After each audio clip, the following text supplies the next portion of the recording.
کوئی گناہ کرنے کے لیے جا رہا ہے، اللہ پاؤں کو نہیں توڑتے۔ سب سے پہلا عذاب جو اللہ کی طرف سے آتا ہے وہ انسان کے دل پر آتا ہے۔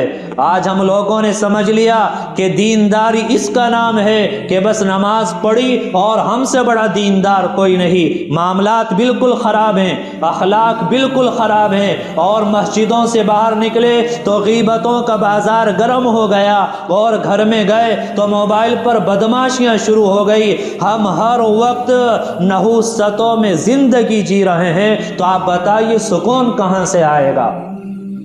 آج تو نہ ہمیں کوئی اپنی فکر ہے، نہ اولاد کی ہمیں کوئی فکر ہے۔ آج اولاد کی تربیت وہ موبائل کے سائے میں کی جا رہی ہے۔ آج بچہ روتا ہے اور ماں بچے کو سلاتی ہے۔ پہلے تو ماں الا اللہ کی لوریاں سناتی تھی، آج ماں بچے کو دودھ پلا رہی ہے اور ایک ہاتھ میں موبائل، فلم اور ناٹک دیکھ رہی ہے۔ آپ بتائیے بچے پر کیسے اثرات مرتب ہوں گے؟ ہم کس طرف جا رہے ہیں؟ ہمیں کوئی فکر نہیں ہے۔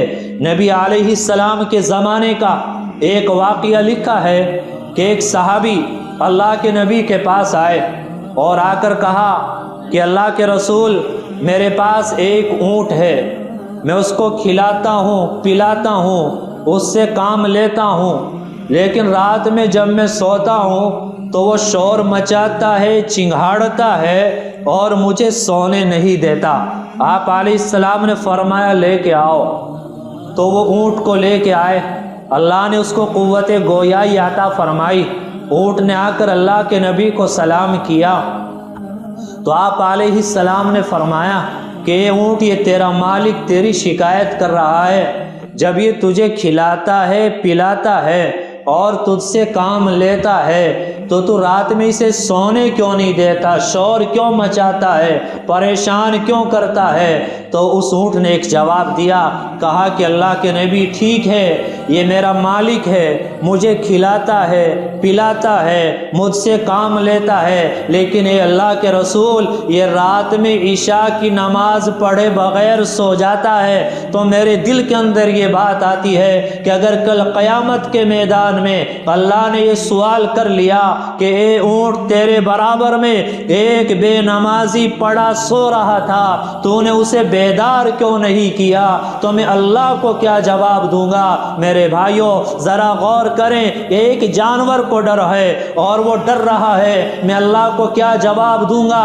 آج کا مسلمان، آج کا حاجی، آج کا نمازی، وہ اپنے آپ کو سمجھ رہا ہے کہ میں تو صف اولا کا نمازی ہوں اور 5 وقتہ نماز میں حاضر ہو جاتا ہوں۔ ارے میاں، آپ گھر جاتے ہیں، آپ کی بیوی نے نماز نہیں پڑھی، آپ کے بیٹوں نے نماز نہیں پڑھی، آپ کی بیٹیوں نے نماز نہیں پڑھی۔ اگر کل قیامت کے میدان میں اللہ نے یہ سوال کر لیا کہ ہاں مجھے پتا ہے تو بڑا حاجی اور نمازی تھا، لیکن عشاء کی نماز پڑھ کے گھر میں گیا، تیری بیوی نے نماز نہیں پڑھی تھی، بیٹوں نے نماز نہیں پڑھی تھی، تو نے ان کو بیدار کیوں نہیں کیا؟ آپ بتائیے کہ ہمارے پاس اس کا کیا جواب ہوگا؟ میرے بھائیوں 2 چیزیں ہیں، دیکھیں، ایک ہمارا جسم ہے، ایک ہماری روح ہے۔ آپ کو سردی لگی، آپ نے چادر تانی تو آپ کے جسم کو سکون ملے گا۔ آپ کو گرمی لگی، آپ نے پنکھا چلایا، آپ نے اے سی چلائی، آپ کا جسم ٹھنڈا ہوگا، آپ کا دل اور دماغ ٹھنڈا نہیں ہوگا۔ یاد رہے کہ جسم کی غذا اور ہے اور دل اور دماغ کی غذا اور ہے۔ ہم نے کھانا کھایا تو جسم کو سکون ملے گا، آپ نے پنکھا چلایا، آپ آگ کے سامنے جا کر بیٹھے، آپ کے جسم کو سکون ملے گا۔ لیکن یاد رہے کہ نیک اعمال کرنے سے، قرآن کی تلاوت کرنے سے، اللہ کو یاد کرنے سے اور گناہوں کو چھوڑنے سے یہ اصل دل کی غذا ہے، پھر دل کو سکون ملتا ہے۔ آج آپ دیکھیں ہر انسان ٹینشن میں ہے، حالانکہ پیسہ تو پہلے سے زیادہ کما رہا ہے، مکان تو پہلے سے شاندار ہے، پہلے بائک نہیں تھی آج بائک ہے، پہلے بائک تھی آج گاڑی ہے، تو سامان سکون تو ہے لیکن سکون نہیں ہے، کیونکہ پل پل اللہ کی نافرمانیاں اور گناہ کیے جا رہے ہیں۔ آج ہمارے معاشرے کے اندر سب سے بڑا فتنہ یہ موبائل کا فتنہ ہے۔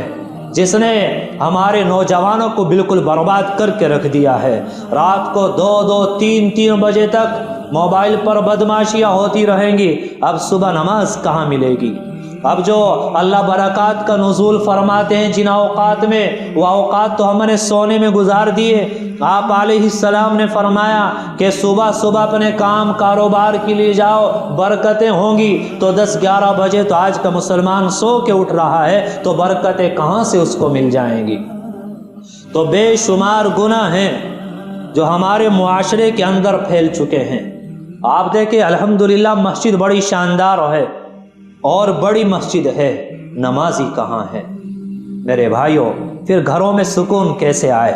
یہ ایک آگ لگی ہے، آج آگ لگی ہوئی ہے۔ اگر ہم نے توبہ نہ کی اور رو کر اللہ کو نہ منایا تو جن حالات میں ہم لوگ زندگی گزار رہے ہیں، کل کو چیخ و پکار کرنے سے کوئی فائدہ نہیں ہوگا، اتنا بڑا نقصان اٹھانا پڑے گا۔ آج کتنے گناہ ہیں جو پھیل چکے ہیں، مسجدیں خالی ہیں۔ ابھی کہہ دیا جائے کہ بھائی جلوس نکالنا ہے اور احتجاج کرنا ہے، ہر مسلمان جھنڈا ہاتھ میں لے کے نکل جائے گا۔ ارے اللہ کا منادی روزانہ پکار رہا ہے نماز کے لیے آ جاؤ، وہ اذان کی آواز کانوں میں نہیں جاتی۔ اللہ کے اس حکم کو پورا کرنے کے لیے ہم لوگ مسجد میں نہیں آتے، اور ہر وقت کا گناہ، اللہ کی نافرمانیاں اور انہی چیزوں میں ہم مبتلا ہیں۔ تو گناہ تو بہت سارے پھیلے ہوئے ہیں۔ ایک تو نماز نہ پڑھنا، اس کی طرف اشارہ کیا۔ دوسرے موبائل کا فتنہ۔ میرے نوجوان دوست بیٹھے ہیں، خاص طور سے ان سے کہوں گا کہ اپنے آپ کو موبائل کے فتنے سے بچائیں۔ پیسے کا بھی ضیاع ہے، وقت کا بھی ضیاع ہے، اور عزتوں کے ضائع ہونے کا ذریعہ بھی بن رہا ہے۔ یہ بہت بڑا فتنہ ہمارے لیے بنا ہوا ہے۔ اور اس کے بعد 2 گناہ اور بہت بڑے ہیں۔ گناہ تو بہت سارے ہیں، اگر فہرست بیان کی جائے، ان کو بیان کیے جائے، ایک بہت لمبا وقت درکار ہوگا اس کے لیے۔ لیکن تمام گناہوں میں 2 گناہ ایسے ہیں کہ جن کے لیے اللہ تعالیٰ نے باقاعدہ اعلان جنگ کیا ہے۔ ایک گناہ تو سود کا گناہ ہے۔ اللہ نے قرآن میں فرمایا فَإِن لَّمْ تَفْعَلُوا فَأْذَنُوا بِحَرْبٍ مِّنَ اللَّهِ کہ اے لوگو سودی لین دین سے باز آ جاؤ۔ اگر سودی لین دین سے باز نہیں آتے تو اللہ سے لڑنے کے لیے تیار ہو جاؤ۔ میرے بھائیوں، آج ان لوگوں نے یہ سود کا پیسہ گھر گھر پہنچا دیا ہے۔ آج مسلمان سود کے پیسے میں عام طور پر مبتلا ہے۔ آج زمینوں پر لون ہے، گاڑیوں پر لون ہے، اور ڈیری اور نہ جانے کیسے کیسے سود ہمیں دیا جا رہا ہے، اور گھروں کے اندر اس کو داخل کر دیا گیا۔ آپ بتائیے، جب لون کرا کر مکان بنایا گیا، اس مکان میں رہنے والے نماز کیسے پڑھے؟ اور جب سود پہ پیسہ لے کر مکان میں ٹیل اور پتھر لگائے گئے، اس مکان کے اندر چین اور سکون کہاں سے آئے؟ وہاں رہنے والوں میں آپس میں محبت، پیار اور اتحاد و اتفاق یہ کیسے پیدا ہو جائے جب سود پر پیسہ لے کر ہم نے بیٹی اور بیٹے کی شادی کی ہے؟ ان کی زندگیوں میں چین اور سکون کہاں سے آ جائے؟ پھر تو آپس میں لڑائییں، آپس میں جھگڑے، آپس میں دوریاں، ایک دوسرے کے دشمن بن کر زندگی گزارنے پہ سب کے سب مجبور ہوتے ہیں۔ بعض لوگ کہتے ہیں کہ جی سود مجبوری تھی، ہم نے اس وجہ سے سود لے لیا۔ میرے بھائیوں، شریعت کے دائرے میں اگر ہم کوئی کام کریں، شریعت کے دائرے میں مکان بنائیں، شادی بیاہ کریں، تو اللہ مدد فرماتے ہیں، سود لینے کی ضرورت بالکل نہیں پڑتی۔ ہم اپنے آپ کو مسلمان کہتے ہیں۔ ارے مسلمان کس کا نام ہے؟ ایمان کس چیز کا نام ہے کہ اللہ نے جو قرآن میں فرما دیا تو وہ پتھر کی لکیر ہے ویسا ہو کر رہے گا۔ یہ ہمارا ایمان ہے، اور اسی چیز کا نام ایمان ہے۔ اللہ نے تو قرآن میں فرمایا یمحق اللہ الربا کہ اللہ سود کو مٹا دیتا ہے۔ آج ہم سود لے رہے ہیں تاکہ ہمارا کاروبار بڑھ جائے گا، ہم سود لے رہے ہیں تاکہ دکان کے اندر مال تجارت زیادہ آ جائے گا۔ ارے اللہ نے تو فرمایا یمحق اللہ الربا کہ اللہ سود کو مٹا دیتا ہے، تو یہ ہماری غلط سوچ ہے کہ سود لے کر ہم لوگ کامیاب ہو جائیں گے۔ کتنی سخت وعید بیان کی گئی۔ آپ علیہ الصلاۃ والسلام نے فرمایا کہ ایک درہم سود کا ایسا ہے جیسا کہ اپنی ماں سے 36 مرتبہ زنا کرنا۔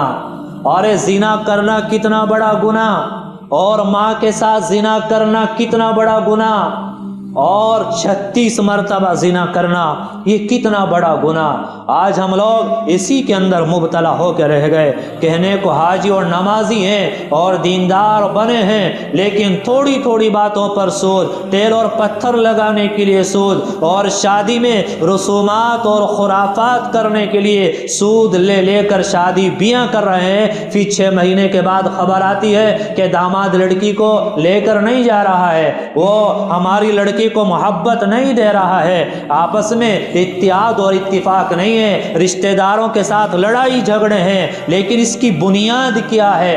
گھروں میں چین سکون کیوں نہیں؟ اولاد نافرمان کیوں ہے؟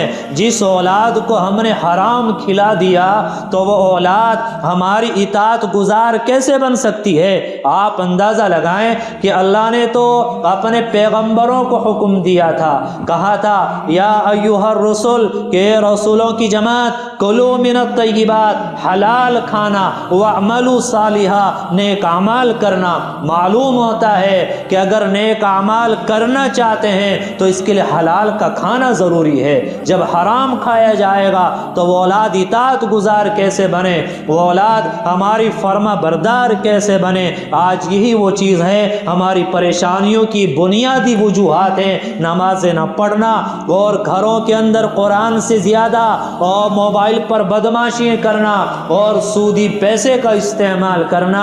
یہ وہ چیزیں ہیں جس نے ہمیں برباد کر کے رکھا ہوا ہے۔ تو میں نے اشارہ کیا تھا کہ ایک گناہ تو سود ہے جس پر اللہ تعالیٰ نے اعلان جنگ کیا ہے، اور یہ فرمایا کہ جو سود سے باز نہیں آتے میرا ان سے جنگ کا اعلان ہے۔ اب وہ کون طاقتور ہے جو اللہ سے جنگ کر سکتا ہے؟ وہ کون طاقتور ہے جو اللہ کا مقابلہ کر سکتا ہے؟ میرے بھائیوں، بعض لوگ سود لیتے ہیں، پریشانی ہے جی پریشانی ہٹ جائے گی، سود پر پیسہ لے کر آج تک کسی کی پریشانی ہٹی ہو تو ہمیں بتاؤ؟ نہ جانے کتنوں کی زمینیں چلی گئی۔ 1-1.5 مہینہ پہلے ایک آدمی ملا، 1 لاکھ روپے سود پر لیے، 15 روپے سینکڑا، 15,000 روپے مہینہ سود بیٹھ رہا ہے کہ جی پریشانی تھی۔ پریشانی کیا تھی؟ گھر بنائے تھے کہ بس پلاسٹر بھی ابھی ہو جائے گا۔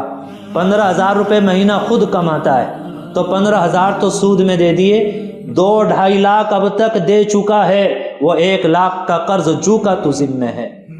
میرے بھائیوں، کوئی انجینئر کوئی مشین بناتا ہے تو اس مشین کے بارے میں وہ زیادہ جانتا ہے، سروس کب کرانا ہے، کون سا پرزہ کہاں لگے گا، آپ کو کون سا تیل استعمال کرنا ہے۔ تو آپ بتائیے کہ ہم عقل کے بندے ہیں یا اللہ کے بندے ہیں؟ ہمیں بنانے والا ہے کون؟ تو ہمارے بارے میں اللہ زیادہ جانتا ہے کہ یہ میرا بندہ کیسے سکون میں رہے گا اور کس طرح یہ پریشان ہو جائے گا۔ تو اللہ تعالیٰ چاہتے ہیں کہ میرے بندے پرسکون زندگی گزاریں، اسی لیے اللہ تعالیٰ نے ان تمام تر چیزوں سے ہم لوگوں کو منع کیا ہے۔ تو ایک گناہ تو یہ سود کا گناہ ہے جس کی وجہ سے اللہ نے اعلان جنگ کیا ہے، اور دوسرا گناہ جس پر اللہ نے اعلان جنگ کیا حدیث قدسی ہے۔ آپ علیہ السلام نے فرمایا، حدیث قدسی کا مطلب یہ ہے کہ الفاظ پیغمبر علیہ السلام کے ہیں اور کلام اللہ تبارک و تعالیٰ کا ہے۔ کیا فرمایا کہ من عادی لی ولیا فقد آذنتہ بالحرب، کہ جو میرے کسی ولی سے دشمنی کرے گا تو اس سے بھی میرا اعلان جنگ ہے۔ یہ کون کہہ رہے ہیں؟ اللہ تبارک و تعالیٰ فرما رہے ہیں۔ تو پہلا گناہ جو جس کی وجہ سے اللہ نے اعلان جنگ کیا وہ سودی لین دین کرنا ہے، اور دوسرا گناہ جس کی وجہ سے اللہ نے جنگ کا اعلان کیا وہ فرمایا کہ میرے اولیاء سے، ان حفاظ سے، ان علماء سے اور مجھ سے محبت رکھنے والوں سے ان کے ساتھ دشمنی رکھنا اور کینے رکھنا، فرمایا کہ اس سے بھی میرا جنگ کا اعلان ہے۔ آج ہم ذرا غور کریں، آپ سچ بتانا، سب یہاں بیٹھے ہوئے ہیں، اگر کوئی آدمی ایک گلاس میں شراب لے کے آ جائے اور ہم میں سے کسی کو دینے لگے کہ آپ یہ شراب پی لیں، تو کیا کوئی ہم میں سے اس شراب کو پینا گوارا کرے گا؟ کوئی نہیں پیے گا۔ کیوں؟ کیونکہ حرام ہے۔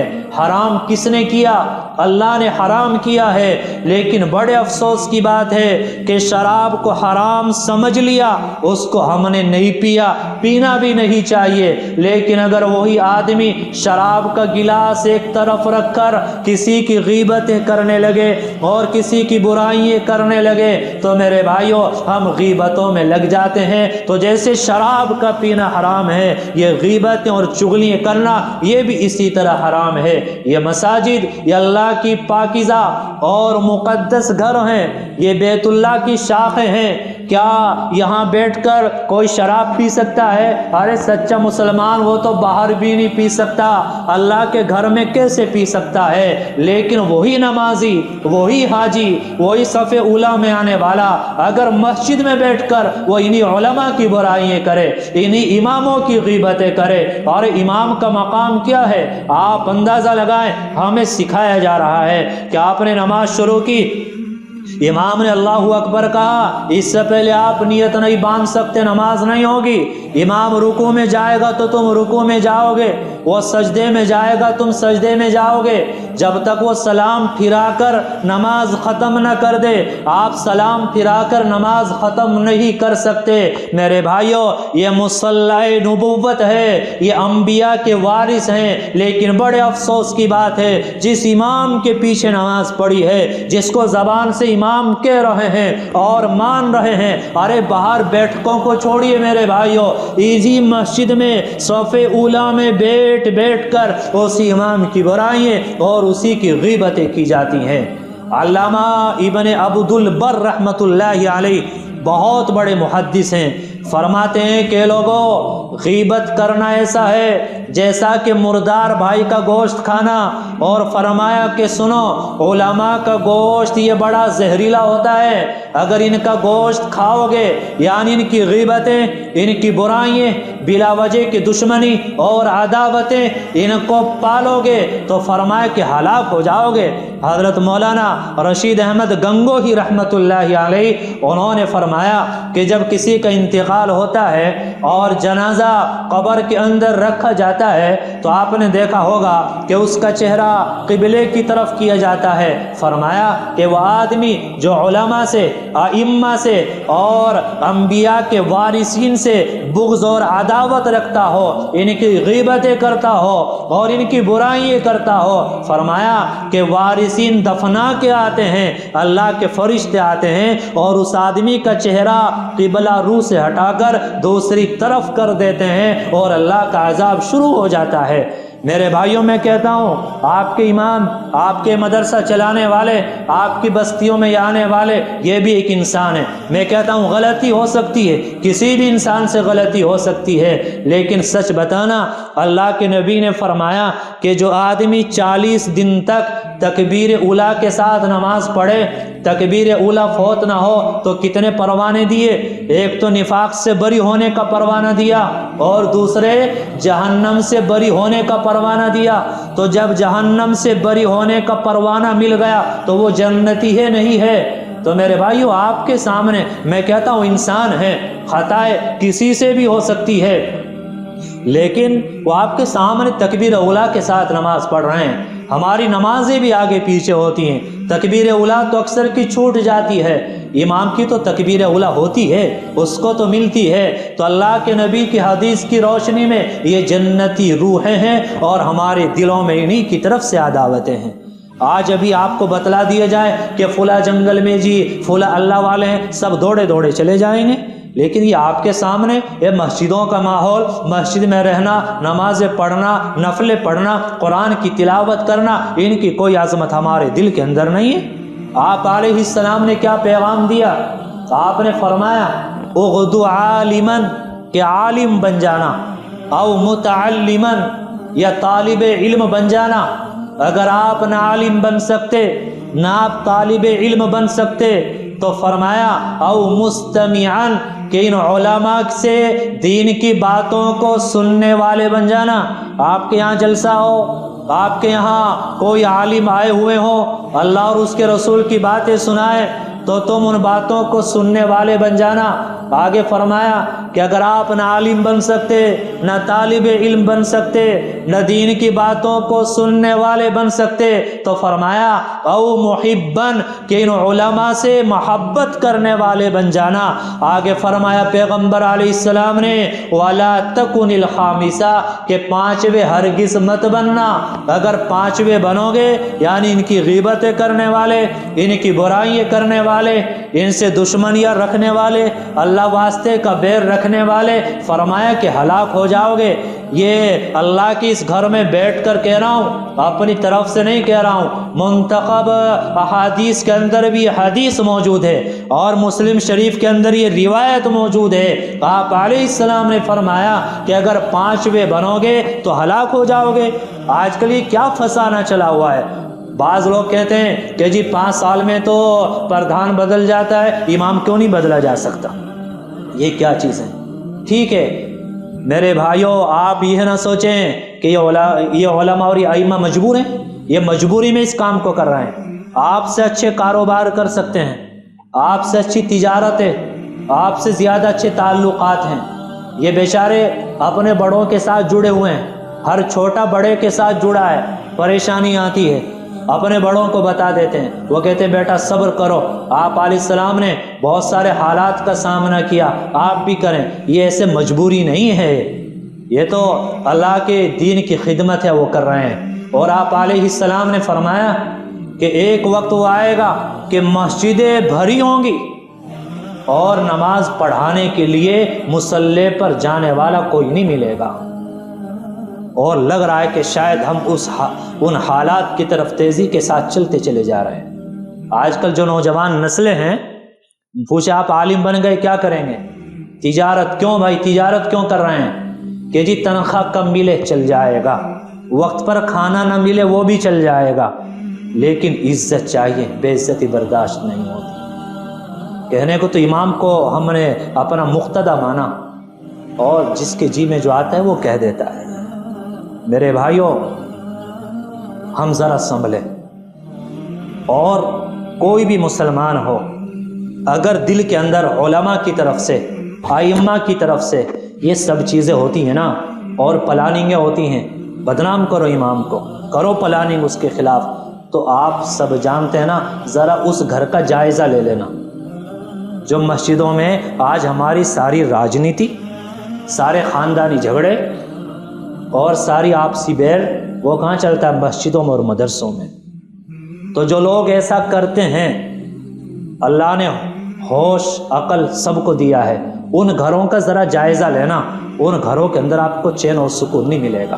آپ سچ بتائیں، اگر آپ کا کوئی پڑوسی آپ کے گھر میں آپ کے بچوں کو آپس میں توڑ کرا کے لڑائی کرائے، تو آپ اس پڑوسی کو پسند کریں گے؟ آپ اس کو دوست جانو گے، دشمن جانو گے؟ تو جو آدمی اللہ کے اس گھر میں شور کرائے، اختلافات کرائے، لڑائیاں کرائے، تو اللہ کیسے ان لوگوں کو پسند کرے گا؟ اس کے اثرات تو اس کو اپنی نسلوں میں دیکھنے پڑیں گے۔ حضرت مولانا عمر پالن پوری رحمۃ اللہ علیہ، انہوں نے فرمایا کہ جو علماء کی توہین کرے، فرمایا کہ 10 نسلوں میں کوئی عالم دین پیدا نہیں ہوتا، اور اگر ہو بھی جائے تو اللہ اس سے دین کا کام نہیں لیتے۔ تو میرے بھائیو، گناہ تو بہت سارے ہیں، لیکن سب کچھ ہمارے پاس، لیکن زندگی میں چین نہیں، سکون نہیں، ہم پریشانیاں کیوں ہیں؟ ہم سمجھے کہ جی میں تو نماز بھی پڑھ رہا ہوں، میں تو نفلیں بھی پڑھ رہا ہوں، میں تو اتنی تسبیحات بھی پڑھ رہا ہوں، بہت اچھی بات ہے آپ پڑھ رہے ہیں، لیکن نیچے گناہ کتنا ہو رہا ہے؟ یہ زہر دل کے اندر کتنا بھرا جا رہا ہے؟ شیطان کا قابو ہمارے اوپر کتنا ہے؟ امام بخاری رحمۃ اللہ علیہ جب ان کو امیر بخارا نے نکالا اور ان سے دشمنی کی، تو انہوں نے اللہ کے سامنے ہاتھ اٹھائے اور یہ کہا کہ اے اللہ، اس کو اور اس کی نسلوں میں اس کا بدلہ دکھا دے۔ چنانچہ 1 مہینہ گزرا تھا کہ حاکم نے اس امیر کو معزول کر دیا، اور منہ کالا کر کے گدھے پہ بٹھا کے شہر میں گھمایا گیا، جیل کے اندر ڈال دیا گیا۔ 1 مہینے کے بعد پھر انتقال ہو گیا۔ میرے بھائیوں، ہم تو بڑے گنہگار انسان ہیں، لیکن یہ مسجدوں میں رہنے والے، یہ نوافل بھی ہیں، اور آپ بتائیے ہمارے سے زیادہ مسجد کے ماحول میں، فرشتوں کے ماحول میں رہتے نہیں رہتے ہیں۔ ہم نے تو دادا گیری دکھائی، چودراہٹ دکھائی، دکھا کے چلے گئے، وہ بیچارے کچھ نہیں کہے گا آپ کو، اس کا بھی کوئی ہے۔ وہ دل سے آہ نکلے گی نا تو نسلوں کو برباد کرنے کے لیے کافی ہو جائے گی۔ ایک اللہ والے گزر رہے تھے، ایک عاشق اپنی معشوقہ کے ساتھ بیٹھا تھا، وہ اللہ والے گزرے تو پانی پڑا تھا، پانی میں قدم پڑا، چھینٹیں اڑی، اس کی جو معشوقہ تھی اس کی گال پہ وہ چھینٹیں لگ گئی، اس کو بڑا غصہ آیا، نیچے اترا اور ان کے منہ پہ تماچا مار دیا۔ وہ بیچارے خاموش آگے چلے گئے، آسمان کی طرف دیکھا، آگے چلے گئے۔ چنانچہ وہ اپنی معشوقہ کو لے کے زینے پہ چڑھنے لگا، پاؤں پھسلا، نیچے گرا، مر گیا۔ لوگوں میں شور مچ گیا کہ بھائی شاید فلاں اللہ والوں کی بد دعا ان کو لگ گئی ہے۔ لوگ دوڑے دوڑے گئے کہ جی آپ نے بد دعا کر دی، آپ نے تو ان کو کیا کر دیا، ہلاک کر دیا۔ کہنے لگے بھائی میں نے کچھ نہیں کہا، دراصل وہ آدمی اپنی معشوقہ سے محبت کرتا تھا، اس کے منہ پر پانی کی چھینٹیں لگ گئی، اس کو اچھا نہیں لگا، اس نے میرے منہ پہ تماچے مار دیے، میرا اللہ وہ مجھ سے محبت کرتا ہے، اس نے تماچا مارا، میرے اللہ کو بھی اچھا نہیں لگا، اس نے بھی انتقام لے لیا۔ تو میرے بھائیو یہ آہ جو دل کی نکلتی ہے نا، آپ علیہ السلام نے کیا فرمایا کہ مظلوم تو اگر کافر ہونا، کافر اس کی بھی بد دعا سے بچو، اور ہم ان علماء کی، ائمہ کی، یا اپنے گھر میں ہمارے بوڑھے والدین ہیں ان کی، یا چھوٹے بھائی ہیں ان کی، یا ہمارے بھتیجے بھتیجی یتیم ہیں ان کی، رشتہ داروں میں تو ان کی بد دعائیں لے رہے ہیں، تو کیسے چین اور سکون آئے گا زندگی میں؟ تو یہ دو بڑے گناہ ایسے ہیں جن پر اللہ تعالیٰ نے اعلان جنگ کیا ہے۔ چند چیزوں کی طرف اشارہ کیا، خلاصے کے طور پہ پھر بتلا دوں، ایک تو نماز نہ پڑھنا، اور دوسرے موبائل کے جو گناہ ہو رہے ہیں ان پہ کنٹرول کریں۔ ہر کوئی غور کر لے، آج ہمارے گھروں میں قرآن کی تلاوت زیادہ ہے یا موبائل پر بدماشی زیادہ ہے؟ تو خود دیکھیں چین اور سکون کہاں سے آئے، اللہ کی رحمتیں کہاں سے آئے؟ ادھر ماں تو بیٹے کے لیے دعا کر رہی ہے اللہ کام چلا دے، کاروبار چلا دے، اور وہ بیٹا ادھر ماں مصلے پہ ہے، بیٹا چارپائی پہ اور موبائل میں بدماشی کر رہا ہے، تو کہاں سے برکتیں آئیں گی؟ اور یہ دو بڑے بڑے گناہ عام طور سے کاشتکار میرے بھائی وہ بھی اکثر کیا ہے، سودی لین دین ان چیزوں میں الجھے ہوئے ہیں۔ قرآن نے جب کہہ دیا تو اس سے سکون نہیں آئے گا، پریشانی آئیں گی۔ اور چوتھا گناہ ابھی جس کے تعلق سے اشارہ کیا، اس سے بھی اپنے آپ کو بچائیں۔ اللہ تعالیٰ کہنے سننے سے زیادہ عمل کی توفیق نصیب فرمائے۔ وآخر دعوانا الحمد للہ رب العالمین۔